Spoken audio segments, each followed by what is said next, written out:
Hello दोस्तों, नमस्कार, प्रणाम। देखिए आज मैं जा रहा हूँ शंकर जी बनने और मैं इतना माला पहन चुका हूँ। आज भोजपुरी गाने का नहीं और शंकर जी के गाने का शूट है और हम लोग जा रहे हैं पर शूटिंग करने। देखिए हमारे चेले चपाटी हमारे सब बारात करने जाएंगे आज। देखिए सभी लोग देखिए यहाँ पर सनी दिल वाले भैया जी। हेलो नमस्कार। आज बहुत दिन के बाद अमन ब्लॉग पे वीडियो आया है। आप लोग वीडियो, हाँ भैया निकलिए, आइए। देखिए हाँ तैयारी हो गई है। गौरा जी के पास फोन हुआ है। ठीक ठीक।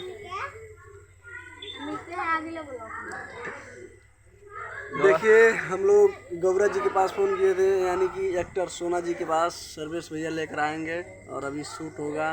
बोल बम लाल बहादुर सिंह जी का गाना है और ये शंकर भगवान बनेंगे भाई साहब, अमन अकेला और कई तरह के लोग काम कर रहे हैं इसमें, तरह तरह के लोग। और ये ब्लॉग काफ़ी दिन बना है तो आप लोग थोड़ा शेयर एक बार लगा दीजिए, भाई का चैनल है।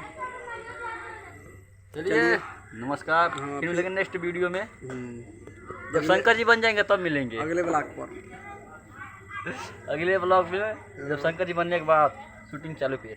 चलिए बाय। चलिए नमस्कार।